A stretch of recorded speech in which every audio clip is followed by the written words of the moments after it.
So welcome back to the Mouthful. I'm Thank your you. host, James. I have my guest today, Tom. He is an Hello. artist friend of mine. I wanted you on because you suit the category of people I've been speaking to. You have your art that is interesting, and you've even in the time I've known you, you have grown in skill. But I Thank wanted you. to like delve. You're welcome. I wanted to delve deeper into Tom and okay, and just get some more info on your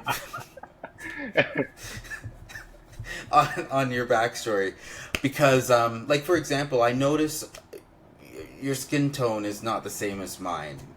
What's that about? Where are you? Where are you I have from? no idea. I have to. That's a question to ask my mom. But yeah, I was born in China, and I spent my first 11 years there, and then I moved to Montreal, and then after that I moved to Edmonton when I was 15, and I stayed here ever since. Okay, so you came as a kid, and then you moved to Edmonton. Where did you move to? From Montreal to Edmonton. I actually, when I first came here, I moved to what was it? I lived close to Century Park, I think. We were renting from this one guy, and then he had a bunch of other new Wait, wait, immigrants wait, living as wait, house. wait. Hmm? You What? missed that. You said you moved here. So where you Yeah. when you came from China, you moved to Montreal first, right? Yes, yes. Okay, But so going back, so you were born in China, and you lived yeah, there until you were about 8, about 11. 11. Okay, so Yeah. ha, you had middle school, elementary, or is it like all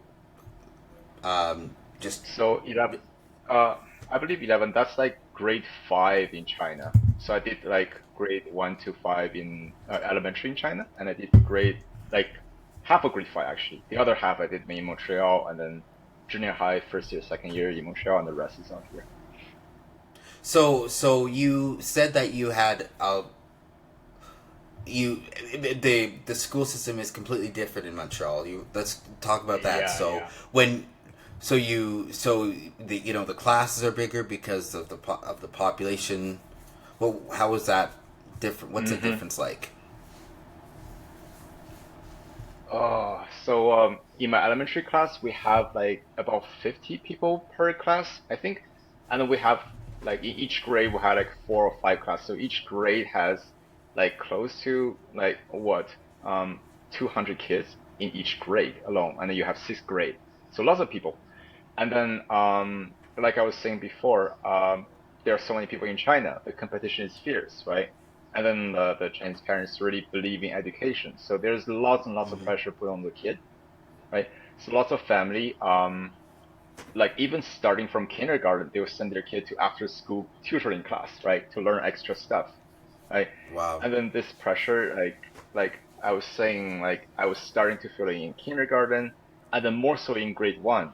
And one of the memory I had was I was in my math class and we had to write a math test, right? I think it was 100 like easy calculation, multiplication, addition, subtraction, division, that kind of stuff. Um, I got 98. Wait, I got 99 out of 100. I got yelled at by Wow. my by my teacher, and then the No. class structure. So the class structure in China was quite. It's also quite interesting. In each class, we have a bunch of how do you say leadership position. Like one of the girl was the class president, and the class president got 98 out of 100, and the teacher was super mad at her. She told her, "You're no longer the class president. You suck." And the girl was crying and begging. Like it was really dramatic. Ninety-eight It, percent. 98 out of 100. That's a really good mark. Now looking back, I'm like, oh, I don't know. I don't know. It was insanity. But Okay. So but you're yeah. so what you're stating is the stereotype is true, basically. Like that's like out of a comedy skit, like I, 98%. yeah. What? What? Yeah. I don't know. I don't know. It's But that was 20 years back when I was a kid. But now maybe it changed. I'm not too sure. And not all classes are like that. I know in each grade we have Mm-hmm. a what they call a experimental class where they only have like 10 kids, and then they have Oh. Western style education, and their room look like really pretty, filled with arts and crafts and stuff, and they're like always happy and stuff. So maybe not Hmm. all classes are like that. Not too sure. But yeah. Okay. So I was go ahead. Sorry. Okay, so just touching up on what we were talking about for the differences, Mm-hmm. you you you have to, so between all the different grades you have this, that sounds like an immense amount of stress that they put on you. Oh Like yeah. for here we don't actually, I mean, like a lot of kids don't even have feel that stress until, if ever, until they're right the last 3 years where, oh, maybe I should Yeah, actually the high focus school. if I Yeah. want, yeah, if I actually want to go to this higher level education, if I want to go to this Oh yeah. uni. But I mean, like some people like myself, they do. They just like, oh well, that's fine. I mean, they just they might not even care that much in general. But so when does this pressure hit for? That sounds like it's a, you said kindergarten where people think, oh, no, I Mm-hmm. need to hit, I need to get there, I need to get getting these A's, I need to get these 99s, 100%. It's mostly from those parents, and like I said, the Chinese society was very competitive because of so many people, right? There's so many people, and then Hmm. all those parents, all those parents put all their hopes and dream in their child, and they really want their Oh, kid to okay. do good, and then they pay for the tutoring stuff, and in a sense they're right because like in order to have a good life for your kid, they really have to have good education and outcompete everybody else. So in a sense, Right. it is reasonable, but on the other hand, it really sucks to be a kid in China, right? So Yeah. like why I moved to Montreal, it was a big shocker to me, right? Because in China we have to wake up like actually get to school at 7, and then salute the flag as it raises, right? It's very patriotic. It's like weirdly patriotic. And when I came to Montreal, I showed up to class around 9 and nobody was there. Only the teacher, the homeroom teacher was there, right? There's like 10 desks, like, in a circle, like, how you're at a typical elementary in Western society, right? And all the kids start showing up at 9:30. I'm like, what the hell? And I look around, there's like arts and craft and all the pretty thing, a bunch of toy in the corner. I'm like, is this a kindergarten? No, Yeah. I'm almost an adult, right? I should shoulder the weight of my motherland. Why am I like in this I am an child? adult. I That am an that adult, and you're just like this little that is kid. the I'm like, "Yeah, yes, that is the kind of mentality they instill in you when you go to school in China, right? But um, but yeah, and then the kids start showing up, and then the homeroom teachers start handing like milk and cracker and like snack and cheese to everybody. It's like I'm like, what is happening? And yeah." there's only really yeah. Go ahead, sorry. Oh no, go ahead. You were just saying that. So you get fed in Western schools, but not in China. No, no, no, no. They don't feed you. No way, right? You Wow. bring your own lunch, and then yeah. I think you can buy food. I can't really remember what happened, but Oh, okay. but anyway, yeah. So they feed you, and you really only had class in the morning, and in the afternoon is all like recreational stuff. But then my class is a bit different because I was a new immigrant, and they go to this class Hmm. called a foyer, which they pretty much teach you French, right? So it's a kind of a Hmm. different system than the rest of the elementary. So I'm not sure how the rest of the elementary do it. But yeah, I see. So so you were there for how? So how long were you in Montreal for? 3 years. I did grade 5, like half of grade 5, grade 6 there, and then I did grade 7 in a different school, and then in grade 8 I finally got into a normal school with a normal local kid because apparently like my French was like good enough to go to normal class now. And then my dad decided to come to Edmonton because there's more opportunity here, like oil and gas and everything, right? So, You said normal. What do you mean normal class? oh, like I was saying, like as a newcomer or as an immigrant that don't speak French, you have to go to Hmm. the foyer to like really learn French. So all your focus are just French and some and Oh, math right. I and see. some art. Whereas if you go to normal classes, they start teaching you sciences and everything else, right? and then they don't Okay. try to like baby you through the French language. They just teach you French language art or whatever they call it. Okay. So hmm, I see, and then you go to a general class with everyone yeah, included. Oh, yes, yes. okay. That's interesting. Well, I mean, it's when even the I lived in Montreal for a year, and Oh yeah. it's interesting that you'd be from a huge city. Well, like what did you when in China? Do you live in a big city? No, my city was more like a second line city. Second line? What's that? Yeah, like first line city is the big one, like New York, whatever. Second line would be Edmonton. I'm not sure if Edmonton will be a second line city, like smaller cities, not a huge major metropolitan. Okay, Yeah. but if we're being fair, I'm their metric for city is probably Oh like, oh, yeah. this Yeah, was yeah, a yeah, yeah. 40 million city, I population of suppose. 40 I million. And like, well, I suppose. we Yeah. we I'm have a talking more population about. of all of Canada. Yeah, no, that's true. That's a good It's point. easy. Yeah, but I was talking more along the line of development. I remember like in my hometown in China, there's some quite shitty corners that are that's like underdeveloped, and there's like other places that's like really new and fancy looking. So, anyways, Oh, but okay. yeah, population is definitely way more than your typical city in Canada. Right. Well, exactly. Well, and going to Montreal, which is definitely not a small city. It's 嗯 4 million people now. Obviously, not as many then, but still. But so you must have fit in that way. But the culture must have been, yeah, as you were stating, it would be completely different from going from China to Oh, Montreal, oh yeah, especially. Montreal is a yeah. gay city. I was a teenager when I was in Montreal, so I didn't really get to experience any of that, but I do plan to travel back there and, you know, like involve in the gay life in Montreal, as you say. We we should go. It is so fun. It is like the funnest. Montreal is like the Canadian Vegas. I say, but it does have What? more like it's a little bit less sleazy because there's a lot of the culture and there's a lot there's many a religious faction to it and everything like that.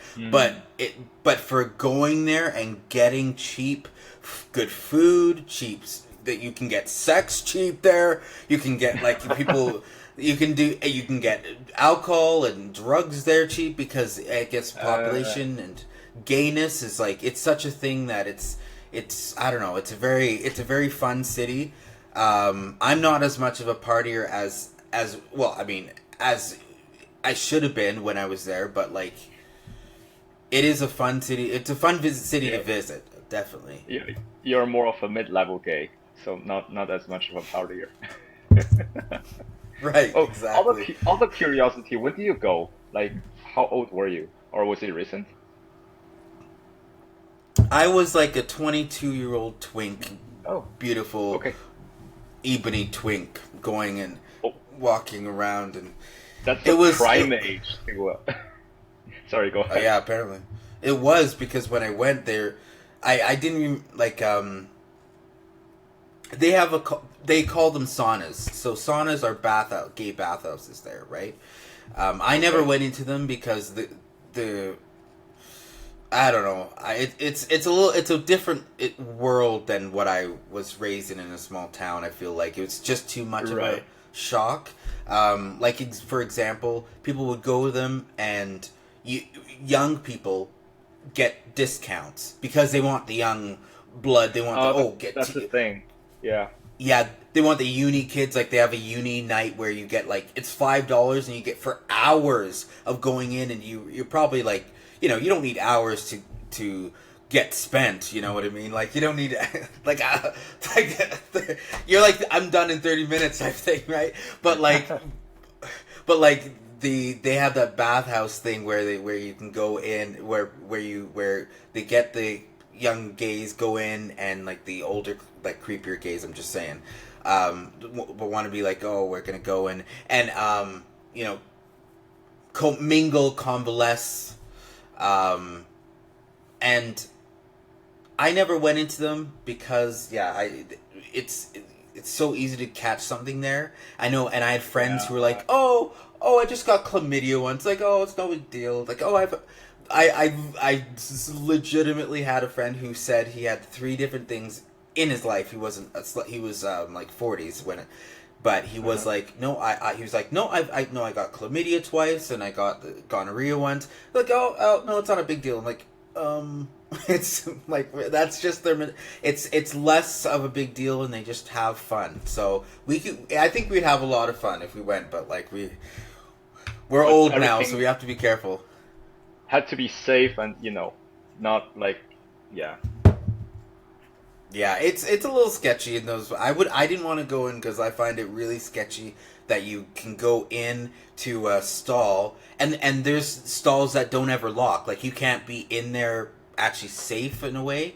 So and people are coming in like, oh damn, what are you doing in there? Oh. Like, oh you, yeah, they're like, there's like, oh, what are you jerking? Like, and so and We, we do have something similar here in Edmonton, though. I think it's called Steamwork. And then the fact that you brought up young people get a discount, I think also applies here. I think young people, when they're under 30, they don't even have to pay. They just go in.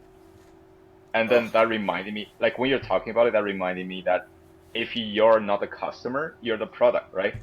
So like they give all these young people the discount, so they are the product. They come in, and then that'll attract all the older people, right? So right, 100%. it makes sense. I But yeah. remember walking. I remember walking down, like when I first.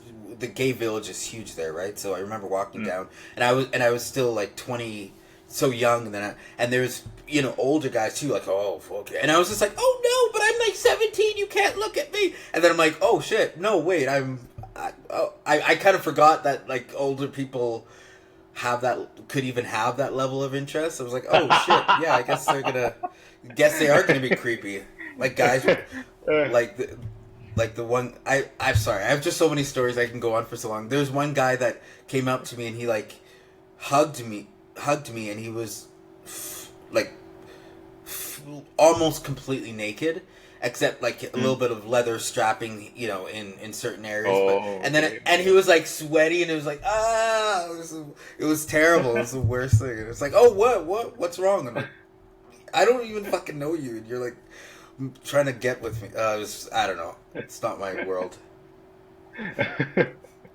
I think what would be fun, like if we walk through the gay village or like there's all their bathhouses or whatever, and just like people watching and be like, oh, ew, oh, Just judge them when coming out. Just just like, judge all the. I don't know. can you imagine? Just like, just like scorn. No. Oh my God, no. It would, it would be funny though. But anyway, yeah. You were Anyway, there as a kid, so that's a much different story. I no, couldn't I even. didn't experience any of that. No. I don't even know what it would be like to grow up there. It's such a party city. Were you in a quiet Uh, neighborhood or are you? no, I live in several different places. I think when we first moved there, we were living in this place called La Salle, and then it's really weird. My landlord was a practitioner of Falun Gong, right? Do you know what that is? No. It's like this exercise club that, like, like pseudoscience exercise club.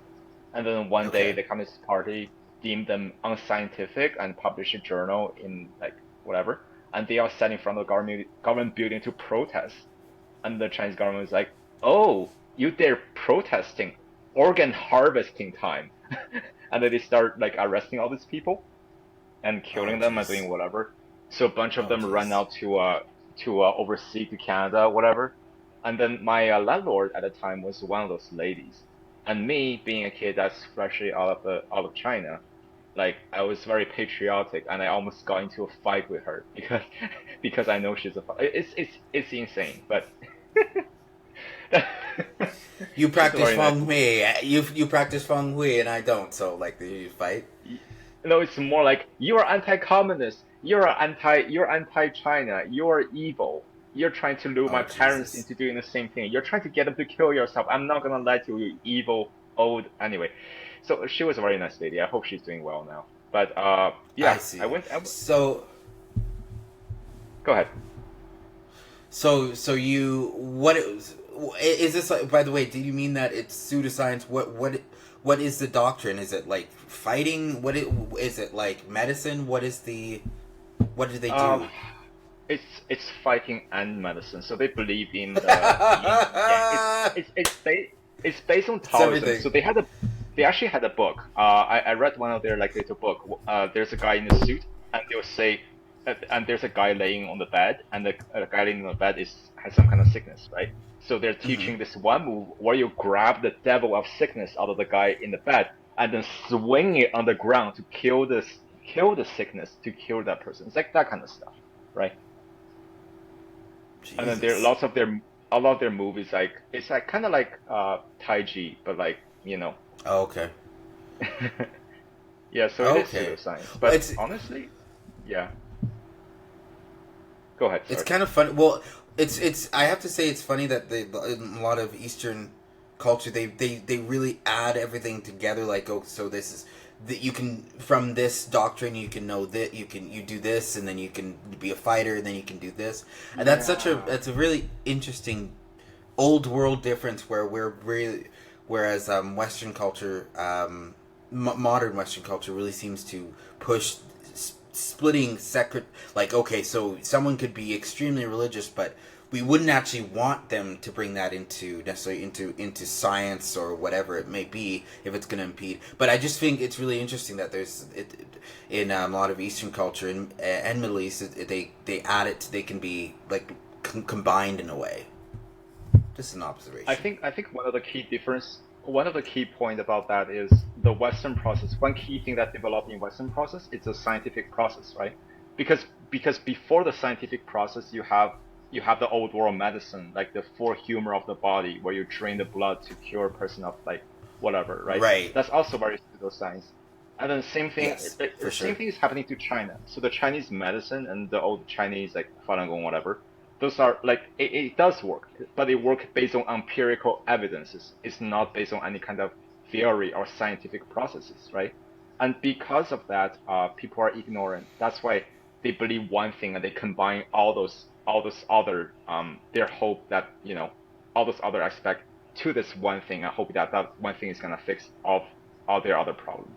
And you see the same trend in Right, Middle right, East right. and ancient European, Wiccan, whatever, right? So. Wiccan, yeah. I mean, well, just it.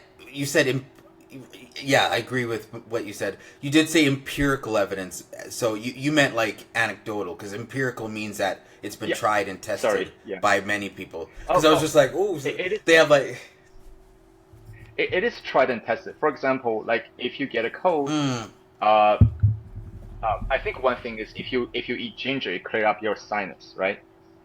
So lots of people tried it. Lots of people know it works. Lots of people know it's true. But the scientific process will be like, why does it work? If we use a peel of it, would it work? If we use a flesh of it, would it work? right, What is a part of it that make it work? It will start testing and making theory, yes, right? Whereas the Chinese yes, medicine yeah, would be like, exactly, oh, ginger work because it's color yellow, and the color yellow is related to your to one of your four balances, and that's why it works, right? So like some of their stuff does work, but their theory and explanation is all wrong. So that's what I'm saying. It is empirical. It is just not scientific. right. That yeah, that's a confusing concept to be for it to be empirical. Well, yeah. I mean, it's empirical for them, but it wouldn't be empirical Yeah. to for us for sure because we'd be like, what? We could do this and it didn't work. So, but that yeah, it's really interesting that that is a big difference. Yeah, that there's a lot of differences. So when you were going back to how this would be different for when your culture shock coming from old world to new world. You have your parents are still of old world. Did was there any clash on that front of them being old world, or are they did they become more lenient when you were growing up? Oh, it's I know my parents when they first come to Canada, they face a lot of pressure, right? So me, I'm just a kid, right? All I have to deal with some is culture shock, right? That's about it. A new language, some culture shock. They have to Hmm. deal with finding a new job, new career, the language, Right. the culture shock, everything. So looking back, they were under a lot of pressure, and Mm-hmm. I think my mom's viewpoint changed a lot over time. So one key thing that I noticed is that is that Chinese parents don't show affection by they wouldn't be I love you, there wouldn't be lots of hug and kisses. How they show affection is a plate of freshly cut fruit, a really good meal. Maybe they'll pay for a house down payment. That's how they show their affection. They're not Oh, comfortable with they're not comfortable with saying I love you. They will not be comfortable with hugging. Um, but now, like I go back to my mom every week. I visit her. We'll mm-hmm. hug, and then I'll say I love you, mom, and So there is some influences from the Western world that way, right? So over time they I just was change. I was gonna Go make a ahead. joke, but like, well, No, she said you just say like, oh, I love you, mom, and she's just like, oh, so did you bring me food? no, she loves me, but yes, she does cook for me. She loves me back, but she does cook for me. She still shows affection the same way, but then she's also very open to hugs and the Western Oh, she aspect is of now. the show. Yeah, She is we now have then. yeah. I go home, I'll hug her, like she'll hug me, and So the one of my friends also said that he was like Vic. He had said that in the last episode. He had said that Mm. his Chinese parents didn't offer very as much love and affection as he might have wanted, and that's understandable. Yeah. If it's a, he said it's definitely a cultural thing. Mm. Hmm. Yeah. One So thing. so you. Go ahead. Oh, sorry. No, go ahead. Oh, I was gonna say, like, going back to what I was saying about like China being hyper competitive, right? A lot of parents like, and I don't agree with this. They kind of also withhold affection, and then kind of Okay. link it with the child's performance. It's like, oh, mommy Oh, doesn't love you jeez. until you get 80% or like 90% on math or something. It's That's so very bad. common, and yeah, it's not a good thing. So a lot of people Aw. might, yeah, it's not a secure kind of attachment. So Yes. and yeah, go ahead. So you have to earn affection. Yes, yes, yes. That's a common thing. That's a common theme, actually. Right.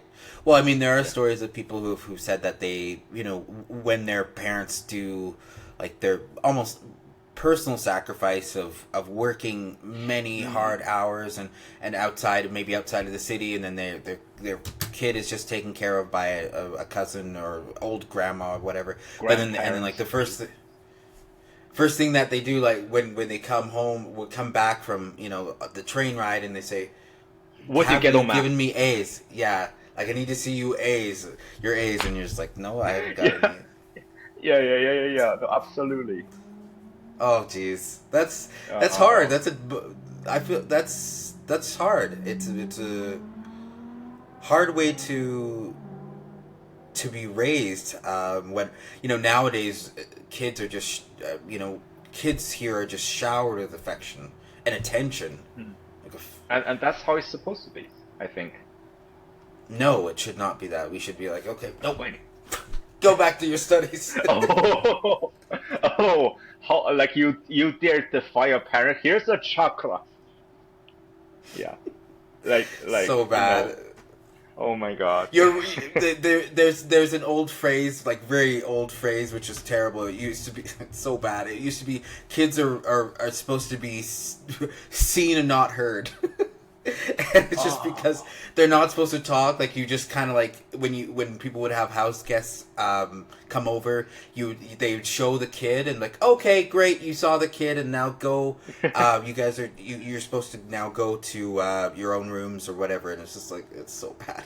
But yeah, not a good way to be. But mm. so when did you get into art? When did you start becoming inclined to sketch, to draw? I feel like I always had a affinity to visual art, drawing and whatnot. I remember my earliest memory was in kindergarten. Actually, my mom signed me up to a drawing class, and I was just like, we're doing Chinese watercolor, right? So it's kind of like Western watercolor, except your canvas is not very thick. It's a very thin piece of paper, and then your ink Okay. just kind of you put your ink on it, and the ink will just like, soak through the paper, and you have to have control of that. And the soaking of Oh, the ink through the paper is what it would give it like, randomness and will give it beauty. So that's Chinese oh, cool. watercolor. So that's my first exposure. And then like growing up, I always like sketching things, and I'm pretty sure lots of your listeners have the same kind of experience. You're in class, you're taking notes, and you sketch something on the side. You sketch the face of your teacher teaching, like making fun of them. I do a Right. lot of Yeah. that. You were sketching penises, but instead of as a joke, as kids, like a lot of straight boys will be like, oh, little penis, and you'll be like, oh, the veins, the Oh divots. You're just like no, the attention to detail. I was very much in the closet, so no, but yes, like that, yeah. I know I'm teasing, but so that started young, and you well here's a question I want to pose to you. If when you came to from having such a strict workload in school, do you think that there was like almost like a boredom a little bit, like, oh, I used to have to work an extra 2 hours in a day, and then you kind Oh. of were thinking like, oh, this class is so boring because it's so much had been so much easier than what you had a few years or like months prior, years prior. Do you think that might have been, oh, well, I'm also just going to do this because I would have had to focus for 2 more hours in the day about school, but now I can just be like, oh, we learned a little bit of math, and then do you think that might have been what where it started? Actually, yes and no. So one thing is that French is a hard language, and I struggle a lot with it, right?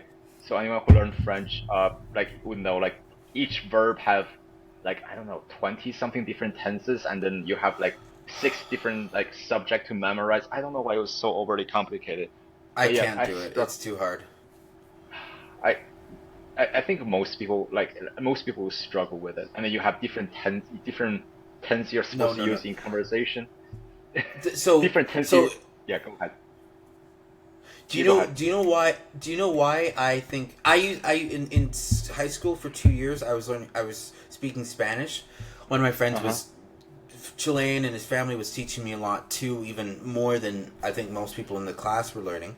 But like, I think it's so much easier, and I love Spanish because when you say, even if you conjugate, you say it like hablaste, hablar, hablamos. Then you say it, and you know the differences versus like there's in French it can be like a little Yeah. EAUXOIX, and you just like Yeah. it's a little, and then it's like we. Whoa. It's like a tiny difference. And like, how are you supposed to know which conjugation to use if you're trying to speak it and the writing? I was so confused. I didn't understand, like, how you follow which tense you're supposed to use if it's all sounds so similar when speaking. Like, what? It's It's yeah. crazy. Yeah. Like especially like French people love their silent letter on top of that, right?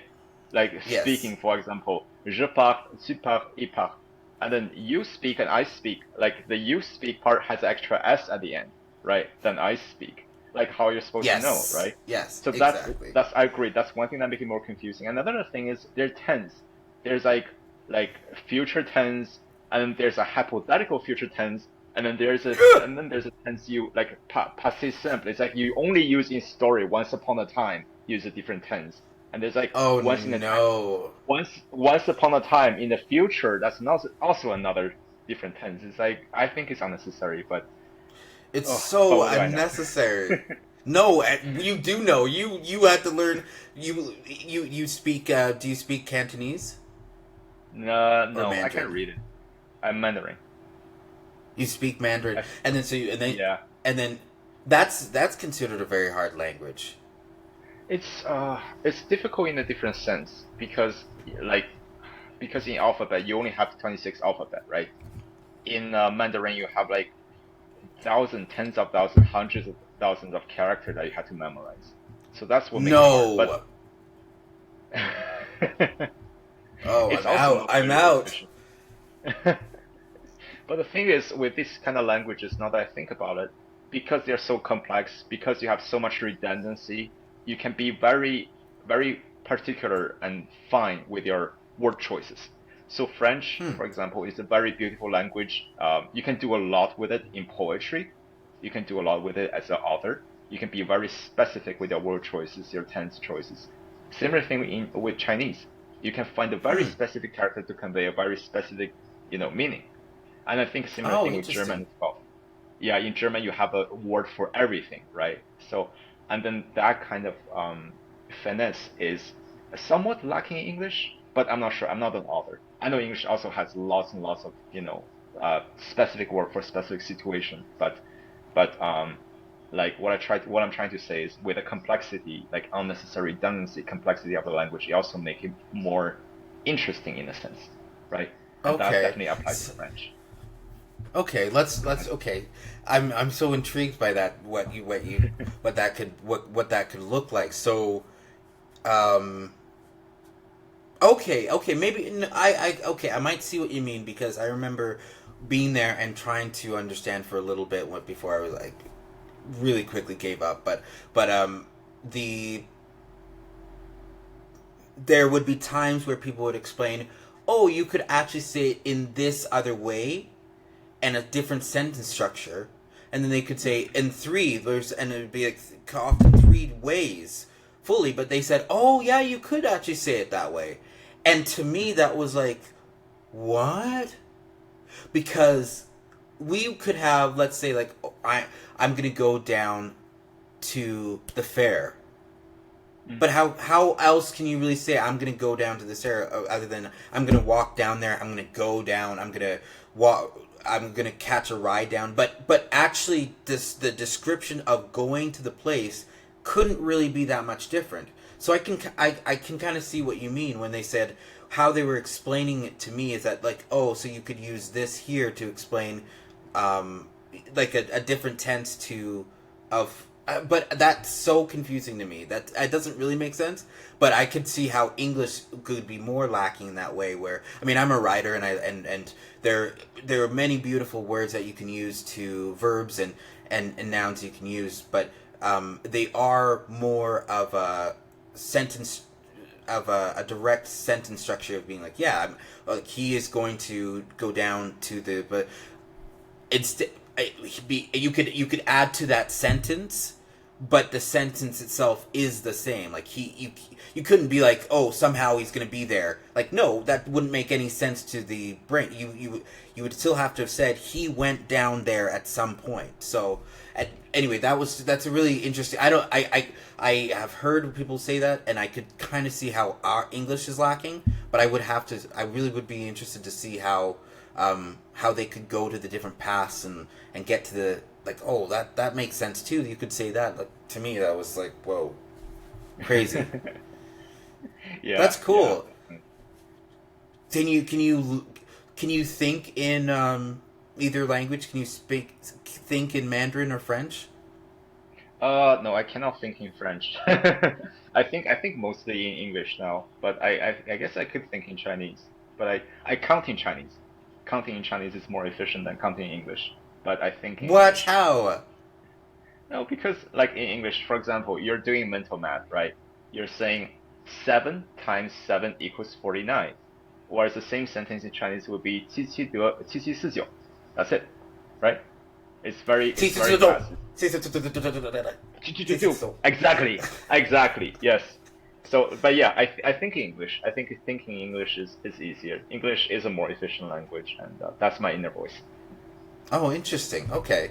Mm, Oh, that's very interesting. I think that's really how people the that's one thing I always think is interesting about multilingual people is when they what language they choose to think in versus, mm, if it is different than what they speak in, because that mm. happens where some people have. I don't know. That's really cool. But anyway, we're talking about your artwork. Oh. Artwork has so your artwork. Oh well, I should clarify. Yeah, you were so in school. You were right. You were doing penises. You were sketching penises Doodling. and doing Yeah, them yeah, penises. intricate. So because fagua, because that's why you're fagua. So so from there, how did it evolve to become a hobby there that you wanted to pursue as you have now? So So actually, it's funny because I didn't really seriously start getting into digital art until I moved to my where I'm currently living right now. Before that, I was living with my mother, and that was before the pandemic. And then pandemic happened. I was working in the hospital, right? And I didn't want to bring anything back home. And then besides, Mm. I'm also really like itching to move out and find my own place. So I moved to the university area from the West End, right? And after I moved here, I have a friend that I jog with, right? So a guy that I met on Grinder, but it was a weird time. I'm meeting guys. I'm like, hey, do you want to jog with me? But anyway, so this friend I met, his name's Charlie. That What? is, I love that you did that because I always just like I would never beat people up just to like, oh, do you want to, because they're like, do you want to jog and then suddenly fall into the bushes, like I don't know, that's, yeah, Oh you've no had no good no no no experiences no on Grinder no apparently.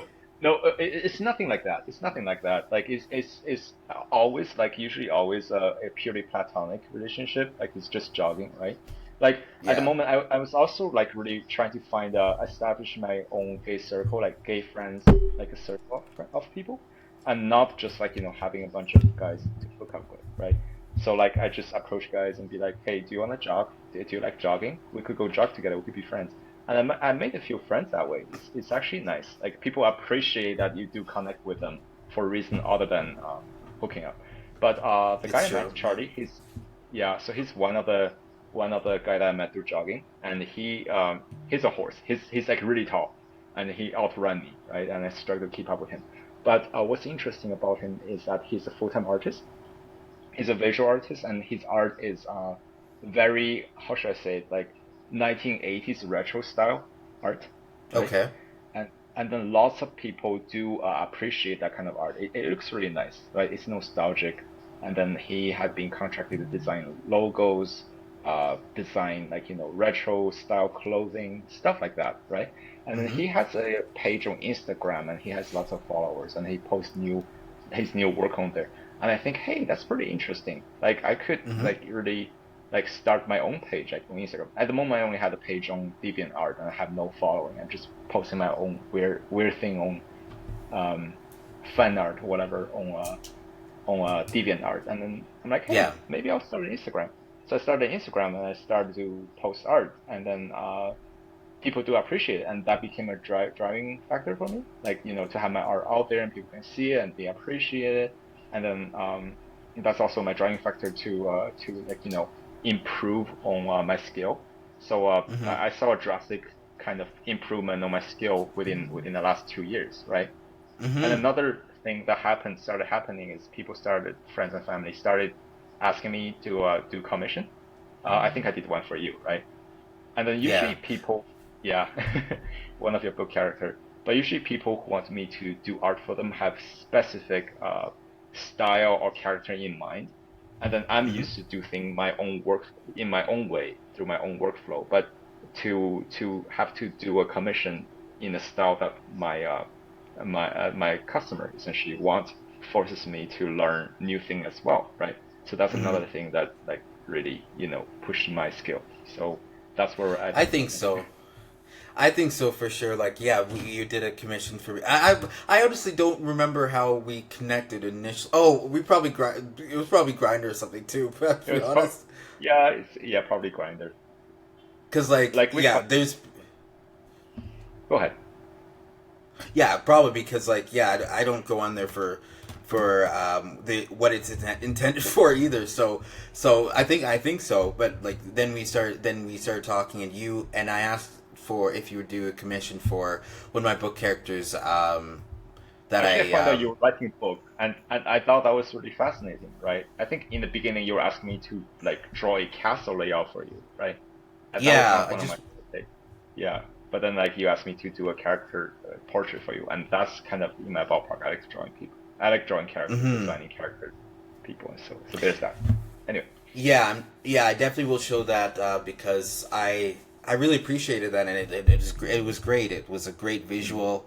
thank you. To You're welcome to have that in mind too, in a way, because yeah, you did a really good job. You did a really good job. So I enjoyed Thank it. you. But I actually, I will say, even like in the time frame, that was like 2 years ago, I think now, and maybe actually probably longer, probably 3 years. And I definitely have seen an improvement in your skill level of the things you pump out now are more intricate, and like you have you can, I don't know. It's just you have evolved in a lot of ways. Like a little while ago when you did, it's so random when I first got my hair dyed, and then you're just like, oh, I've been. You randomly were like sketching me we were hanging out in the group, and I was like, I what is I going think on? And then I'm just like,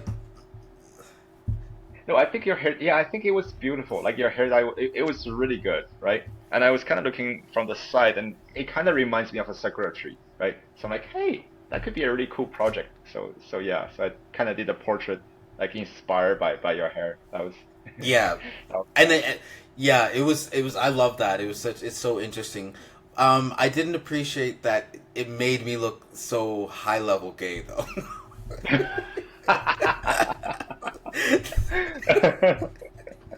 that the Oh, per, If that were me, like it's gonna be a thing, right? High level gay. It's catching on. I do like that term. it's the best. It describes the levels at different, and it's not insulting because you're high versus a low level. You should be proud if you're someone's a high level, right? Um, but yeah, no, I think yes, and that was a great one. A great picture. I really love that. But you've Thank done. You're welcome. You do so many different ones now that sometimes I don't even expect. Like you did one that was political just recently, and I was like, oh, Oh, you didn't. Yeah, do you want to talk about that one that you've done recently? oh, that one. So that one, it's actually a portrait for a portrait. It's a election poster for Daniel Smith. So it's like I pretty much only go for low hanging fruit in political cartoon. Like I don't think of myself as a political person, but what's been happening in the province, I think lately is getting quite ridiculous, right? I did a Mm-hmm. few other cartoons before, like one about the COVID and Jason Kenney, but Daniel Smith, she's an easy target, right? She's doing lots of crazy things. And then I think it's a perfect opportunity. Like she's pretty much forcing Alberta by the nose and running over all those public services and in benefit of no one, right? So, Mm-hmm. Yeah, for so I sure. did. Like I love. It's funny that you do call it a low hanging fruit too, because she be her being an easy target. So yeah. So what do you think are you going to do more political artwork like that? Uh, I'm not sure. I think I want to slowly get into like story driven, maybe like comic, right? I do think I have interesting story to tell. I have a head universe, head canon kind of thing I'm building, and also I have writer friend you, and I have other writer friend that are writing amazing stories, and I want to do like maybe Hmm. a comic adaptation for them. I think that would be also be a really I cool was just project. gonna. I was just gonna say that would be such a cool thing because I'm trying to. I would love. I have people who. It's so fun. Even in this like little podcast that I'm making, I've collecting people who are really interesting and have like different ideas that what do you call it when you oh when you that we spitball, and I think that would be a really cool idea because like this is not a point of arrogance because it's actually kind of in some ways a detriment to me. I have no limit of writing what do you call it, like ideas. Like they just if like I was thinking at one point I was thinking of with my wanting to make a game, right? Like there's no limit to, so if yeah, I will collaborate with anyone if you have ideas, so we could that would be a lot of fun. I think you if you can do the Right. I can't do art worth shit. My art looks like I was a 7-year-old just did it. Like, oh, but yeah, And that I that could cannot really write, cool, right? be cool. Oh Oh, yeah, I think you yeah. probably could So write. I don't know. Like it takes a lot of skill. It's just the part where you like put the whole universe together, make sure nothing is conflicting, and you have to bury all those hints throughout. Like I think Yeah, that's my true. weak point is that, but everybody have their own different strength and weakness. And like you said, a book is one type of media, art is another type of media, animation, Hmm. games, these are all different type of media, right? But Hmm. the idea is what really is what's important, right? Right. So I'm definitely down for a collaboration, and That would be I just awesome. yeah, but one thing to note is that I have another friend who is also he's in the process of publishing his book. He Nice. wrote a dystopian. I can't say anything about it because but it is a dystopian futuristic kind of book. But I think it's also important to publish the book first before linking it to other media, right? Yeah, So for then sure. people kind of follow up on it. But yeah, I think those will be like collaboration will be great. That's definitely one thing I want to do. Comic adaptation of novel. I want to Right. really Well, shoot I'm for that. yeah, no, but Go ahead. I don't even mean like necessarily about the novel, just like a side project, because that would be really interesting if Or you have a even that, yeah. yeah, like a when I think that the I was never a big comic book person, a little few comic books, but I really love that the Walking Dead that really changed my Mm. mind a lot of it about how even though there's very little writing in it, of course, it's comic book style. God, that's just such a good writing and everything about that, and the artwork in the many Walking Dead comic, continuing comic books is is such a great medium. Oh So yeah. yeah, no, yeah, that would be a And lot of fun. and if you think about it, there's a lot more to it as well. So there's some writing, right? There's that obviously dialogue. There's a storyline that you have to write. But on top of Hmm. that, you have to think about like a setting, like character, like what are they dressing? What do they look like? And then you have to Hmm. like think of angle. It's like almost camera angle. What do you want to show? How close you want to be to each character? How do you want to lay Oh out your wow. panel?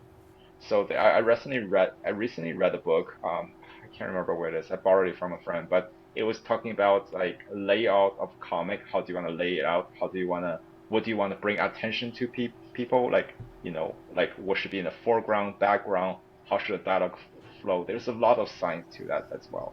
So yeah. I'm already like getting ideas because because I'm the type of person. It is actually a curse because I'm editing my story, and I've been editing and editing, and editing is very boring for a person like me, where I'm like, oh, so I'm editing for half of an hour, but then what about if I do this in the third book, or if I do this and then to connect here and here and Oh. here. It's my curse because I get like sidetracked very easily, or I get I just think like it's very easy for me to to want to piece. Um, well, I think some writers have this. It's like the problem of the architect, where one aspect of writing is you have to make the world right. There's people who are more of an architect versus people who are just the storyteller, and Mm. I tend to, even though I've already written two of the books fully. I am a big architect. I love making the world, and so a lot of times you can fall into a trap of going too far into architecture. Like George R. R. Martin, the Game of Thrones writer, right? He Hmm. admits this. He actually has admitted that he did too much, and he's kind of there's too many plots, and he doesn't know how to get out of some situations. Like that, Yeah. every family in his book, I love this. It's my favorite series, but every Mhm. single great family in his book. So there's 9 great families, and every single one of them has their own subplot, their own aspirations, which is makes sense. But like it makes it way more complicated, where he will suddenly write about the Dornish, and they want to have this plot, and they they they might secret, and that was just on the randomly added in the last book, and you're like, oh, okay, so they're trying to do something too, and these guys are trying to do something too, and it's a bit much, and he actually has admitted that he's gone too far, where he's like, how am I going to get Daenerys out from Marine to Westeros with making it still logical? So that's a big fear of mine, but I don't have one way to that I think it's different is to make sure that you just always have a it's easier when you don't have as many point of view different random families, whereas mine is quite, you have a main family, and you have or main family or main cause that people are going that's the driving force of the story, the narrative. So it makes it way easier in not getting sidetracked. Oh, this is what Tyrion Lannister is looking at, but he hates his sister, and it's a lot. It's so. Anyway, that was a tangent. It's a two-sided two-edged blade, right?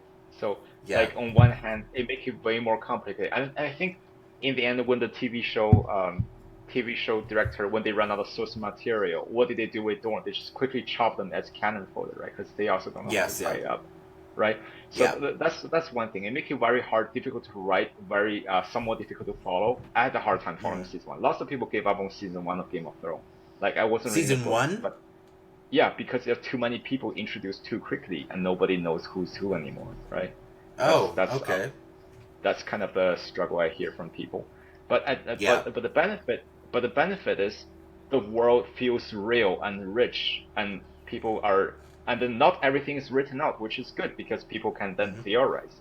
There's a lot of room to let your reader really fill in the gap with their own imagination, right? So when you build a rich framework, that's a benefit, and people can fully immerse themselves to your book, and that's what makes it interesting. And you kind of see the same. Yeah, you kind of see the same type of strategy. I'm a huge From Software game fan, right? You see the same strategy in their games. Elden Ring is also co-written by George R. R. Martin, right? So lots of incest, lots of subplot, right? It makes the world very rich, very interesting to go through, and I think that's a strong point. It's just a lot of work, so much work to really make 3-dimensional character in all the side characters, rather than having them like being flat, like good or evil, like whatever. You know what though, I'm probably one of the few people who, because Elden Ring was like beloved and all this stuff. I'm just like I was so over it. Do you know why? I don't like not knowing what is going on in a world. Like I don't intentionally keeping everything mysterious for no reason, right? Like I can understand some things that they do. For example, that you because it's realistic, you're in a world of decay and sadness, and everything's dying and blah blah blah. And you don't know, you're just a nothing at the start, right? So you don't know any of the details or histories. I get that. That is absolutely, I'm on board with that. But I don't like that you can't, in the same way that, like, you can't find these, you're meeting these people who are part of it. You're meeting these gods. You're meeting these individuals, and all they say is, I get that it's about battle, and I understand that. But when, for example, they won Best Narrative, I'm like, hold on. Fuck that. No. I get that the backstory was very interesting, and I really, even before I started playing it, I delved into it, and I loved. It's definitely you can see his influence, George R. R. Martin's influence in it. That's why I loved the backstory. But going into it, I'm like, why? No, I don't want to kill you yet. Tell me what happened to your parents, or what. Like that's my thing. I'm not a big. I found that hard to swallow. Yeah, so that part you're talking about is actually classical From Software strategy. So Of like course. how I said, like it's a lot of work to build a rich world, the framework, all the intricate interaction, right? So Hmm. they don't have all the resources and time to build out spell out everything. So they just give you the framework and they give you little hints of Hmm. what's happening. Like they Hmm. don't like you said, like you wish for more dialogue from non-playable character bosses to give you more backstory. Yeah. But the way they give you information is actually very subtle. Like you go into an area, oh, why are Mm. all those people like in this pool and why are they rotting? And then you find pieces of lore in item description and they give you little hints of it. And then that allow you to fill in all the gap through your own theory, right? So that's why there are so many theory video on online trying to piece all this together. And some people like the community, some people really do enjoy Yeah, this kind they of do. stuff. Yeah. And But that's only with but yeah, go ahead. but how can Go ahead. you see it? Fine, but I just don't understand how you could win best narrative by keeping.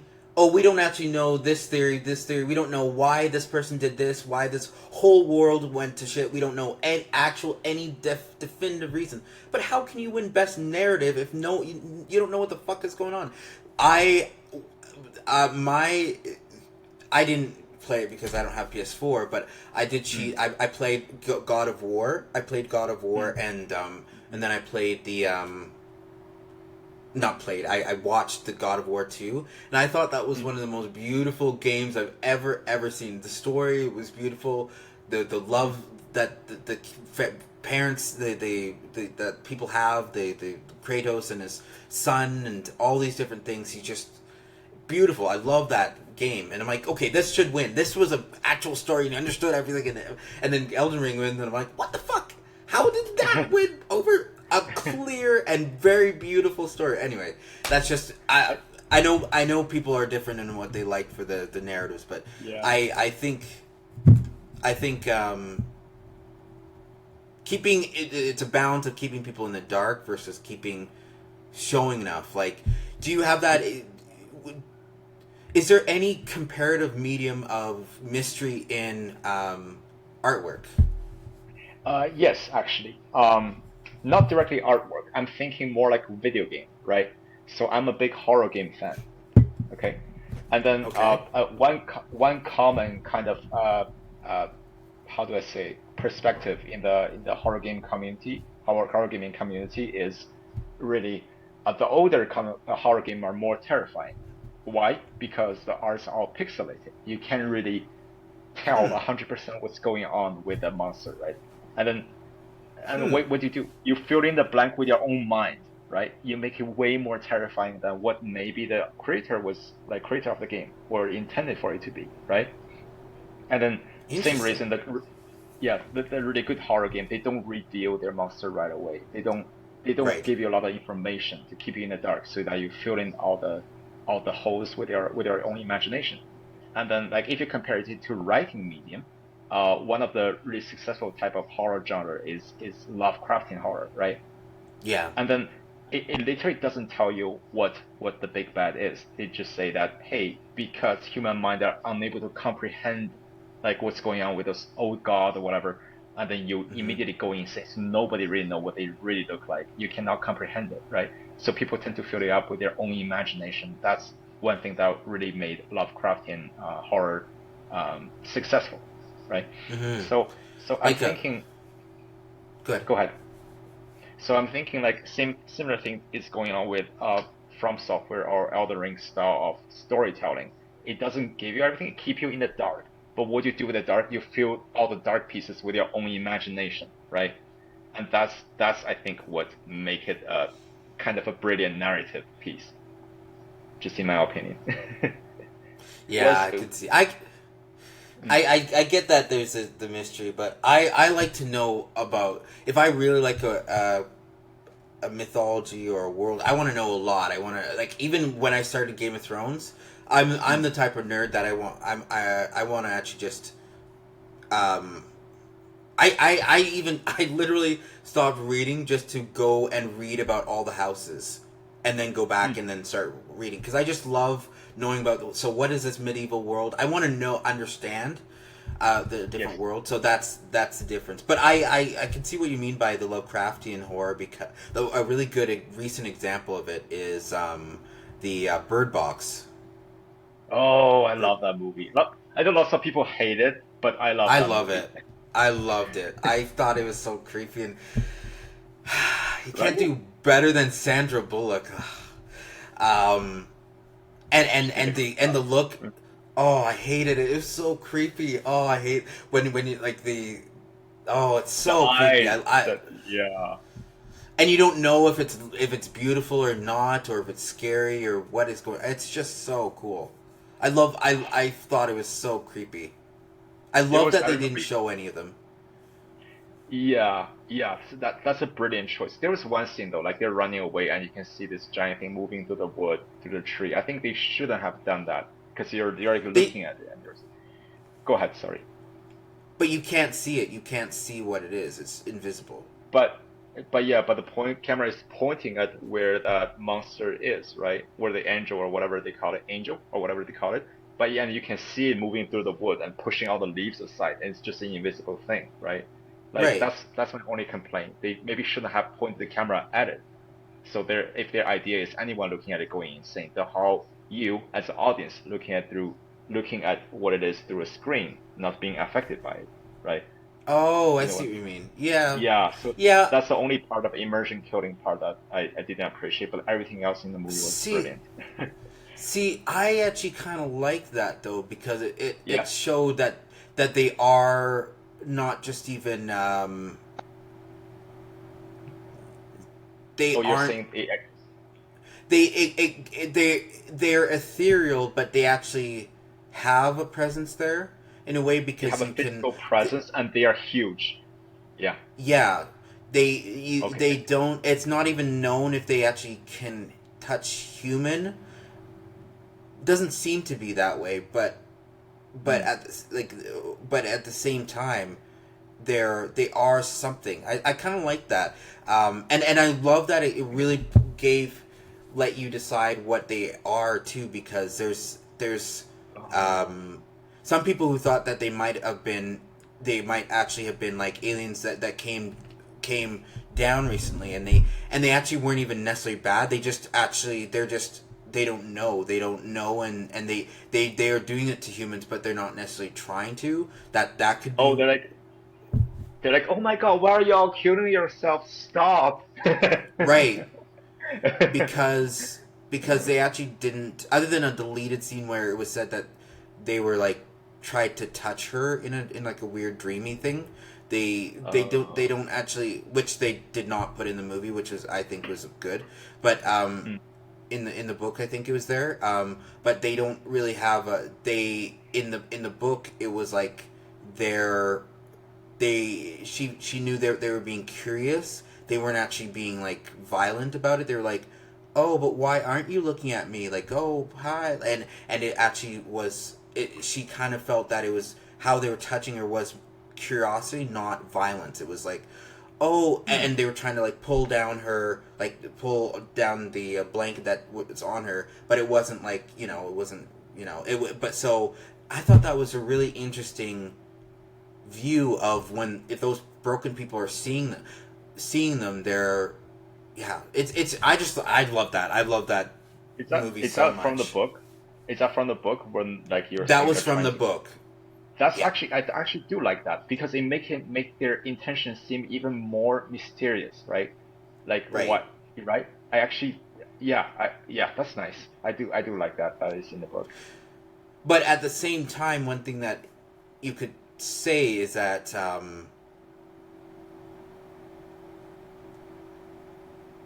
like it's almost like they're people kill themselves to join them. It's just interesting. Like, you don't. I don't know. I could talk about it forever. Like when you first see them, you're like, some people say it's beautiful, and some people say it's horrifying, and then but they either way they try, unless they're insane. They're, Mm. the insanity blocks that makes them able to survive seeing them. But It's so interesting. Yeah.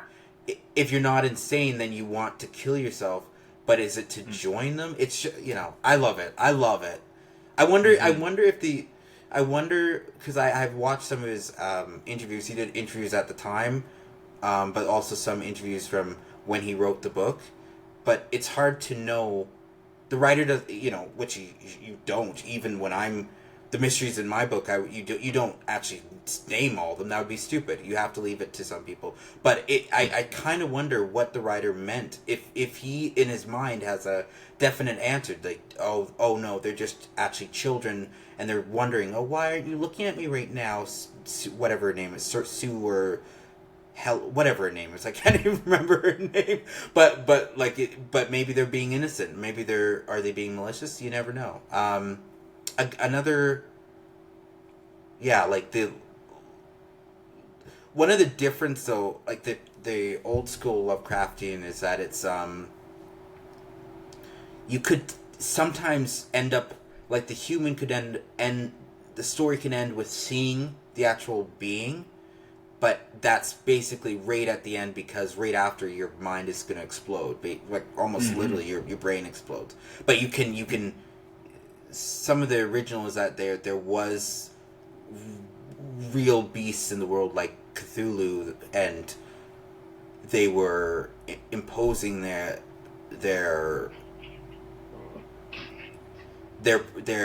presence on the world by controlling, and it's scary because it's like it's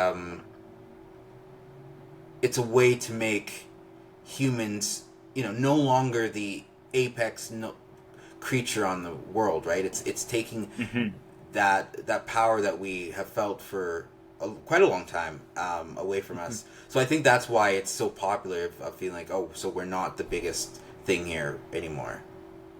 Yeah, like it makes you feel insignificant. Humans are no longer the main character, right? And there's so much out there, and to the point where we're not even able to comprehend. So that's what makes it interesting. Yeah. How are you interested in sci-fi? Does that translate to sci-fi? Yes, yeah, absolutely. Sci-fi is also another one of my favorite genres. And if you put sci-fi and horror together, Oh, see, I did like what's it called? The oh, when you Alien. I did love Alien, yeah, I did love Alien, but I retroactively went back and started liking it. I didn't like it before I watched Oh, Prometheus. Prometheus. Thank you so much. Yeah, And they run in a and straight line. what? They run in a straight line from the spaceship, and then one of them got crushed, and the other one, the main Oh character, right, yeah, finally yeah, realized. Yeah, yeah. yeah, One of my yeah. That favorite was scenes funny. from that movie. Anyway, Why? sorry. What? Just funny? No, I'm being sarcastic. Anyway, sorry. What were you Oh, it was saying just about it? dumb. Yeah, Prometheus? yeah. Well, I thought that I liked this that in now, but I it's not my favorite when it's horror and sci-fi. I like more when it's I kind of like did you have you watched the show The Expanse? No. Oh, you should watch it. It's so good. The acting is amazing. I love that show so much. I before The Expanse started, I was not into sci-fi. I mean, I played Mass Effect. I loved Mass Effect, but I was like, Mm. that's my limit. That's it. But then I watched The Expanse, and it's like basically the plot is that there's Earth. There's Earth has now got a colony on Mars, and Mars has its own parliament and government that is supposed to be adherent to space to Earth, but not entirely. Okay. And then there's the Expanse, which is like the or not the Expanse. It's it's like an asteroid belt that colonies are in, and miners, and it's a rough area. Pirates are in, slavers are in, that type of thing. So Okay. it's a small world, but the acting in it is like amazing. I love almost every actor in it. It's one of those like Game of Thronesy type things where everyone has like similar has their subplots they want to do, and ambitions that might even Okay. fuck up the world. But Yeah, it's you if you love Game of Thrones and you like sci-fi, I definitely recommend it, The Expanse. Has it concluded, and how many seasons are there? Oh, I think it was 6 seasons, and yeah, it was concluded quite a few years ago. Oh, okay. I'll check it out then. Yeah, yeah. It has my one of my favorite actors, Shorey Enga. That I'm gonna butcher her name, Engadasaluvu, Okay, Engdasalu. She's okay. a Iranian, but anyway, she's like the best actress, and she plays this badass, like basically not a matriarch of the because it's she's a politician, but she's this driven, powerful character, and one of my favorite characters of all time. Hmm.